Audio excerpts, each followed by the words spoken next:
இந்த இடம் கொளத்தூர். இது நடைப்பயிற்சியின் கடைசி பகுதிதான். நேராக சென்றால் திருவிக்கா நகர், சுமார் ஒரு 1/2 கிலோமீட்டர்.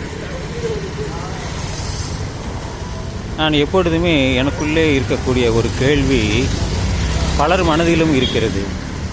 கடவுள் இருக்கிறாரா இல்லையா என்பதுதான். இருக்கிறது என்று பலர் சொல்வார்கள், இல்லை என்று சிலர் சொல்வார்கள். இதுக்கு ஏதாவது சான்று இருக்கிறதா என்றால் இல்லை. நிரூபிக்கப்பட்டிருக்கிறார்களா என்றால் இல்லை. ஏனென்றால் இருந்தால் தானே அதை நாம் நிரூபிக்க முடியும். இல்லாததை சொல்வது வெறும் நம்பிக்கை தான். அந்த நம்பிக்கை உண்மையா என்றால் இல்லை. ஏனென்றால் கேட்டால், கடவுள் கண்ணுக்கு தெரிய மாட்டார், பேச மாட்டார், ஆனால் இருப்பார். ஏதாவது உங்களுக்கு உதவி செய்வாரா? தரமாட்டார். ஏதாவது கெடுதல் பண்ணுவாரா? செய்யவும் மாட்டார். ஆபத்தில் இருக்கும்பொழுது காப்பாற்றுவாரா? காப்பாற்ற மாட்டார். அப்போ எதற்குடா உங்களுக்கு இந்த கடவுள்?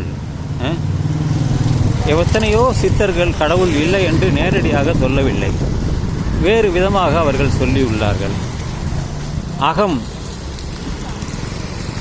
அகம் பிரம்மாஸ்மி என்று ஆதிசங்கரர் சொன்னார். அதை இவர்கள் ஏற்றுக்கொள்ளவில்லை. அகம் என்றாலே உடல்தான், உள்ளத்திலே இருக்கக்கூடிய அந்த எண்ணம் தான் அகம். பிரம்மாஸ்மி என்றால் பிரம்மம் என்ற அர்த்தம். அதாவது அந்தமும் இல்லை என்று சொல்வதுதான். பெருவெளி என்று சொல்கிறோமே, அதுதான் அந்தம். அகம் பிரம்மாஸ்மி என்று சொன்னார். ஆனால் அதை யாரும் இவர்கள் ஏற்றுக்கொள்வதில்லை. ஏனென்றால் அவர்களுக்கு ஒரு மதம் தேவை, அதை வைத்து பிழைப்பு நடத்த வேண்டும். அதனால்தான் கடவுள் என்ற நம்பிக்கையை சிறுவயதில் இருந்தே அவர்கள் சொல்லி வைத்ததால் அவர்களுக்கு வந்தது. படித்த பிறகு பலரும் சிந்திக்கிறார்கள். ஏனென்றால் இந்த கௌதம புத்தரை ஃபாலோ பண்ணுறவர்கள் ஒரு 10 நாடுகளுக்கு மேல் இருக்கிறார்கள். அதுபோல சமணர்கள் இன்றளவும் இந்தியாவில் பல இடங்களில் வாழ்கின்றனர். இவர்களெல்லாம் கடவுள் மறுப்பாளர்கள் தான். இந்த வேத காலத்தில் இருந்தே கடவுள் மறுப்பு என்பது வந்துவிட்டது.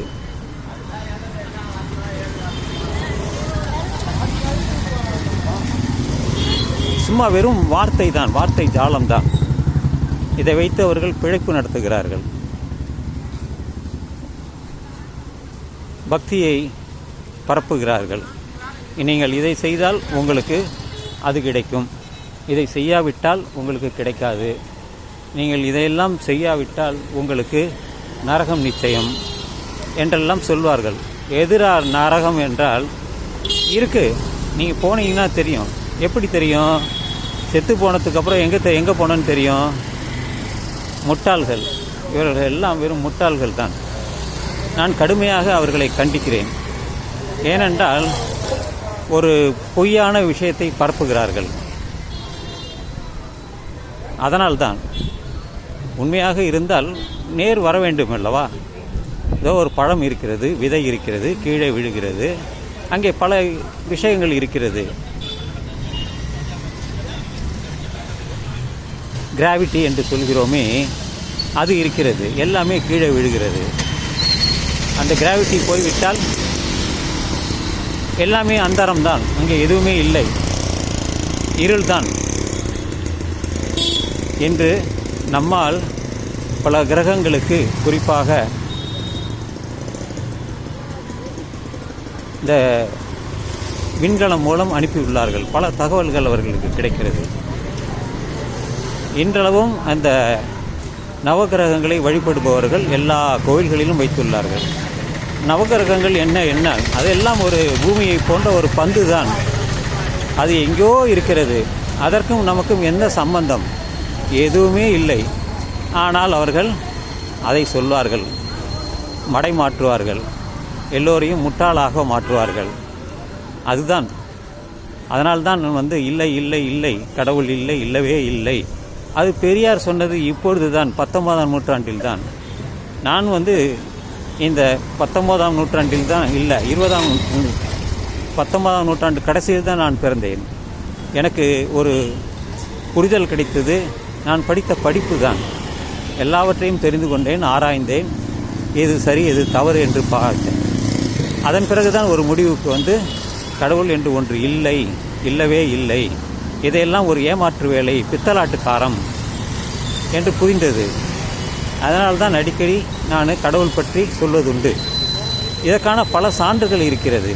உதாரணமாக இந்த வேத காலத்திற்கு முன்பு அந்த கற்காலம் என்று சொல்கிறோமே, 2.6 பில்லியன் வருடம் அப்பொழுது மக்கள் வாழ்ந்தார்கள். அவர்களுக்கு இந்த கடவுள் பற்றியே தெரியாது.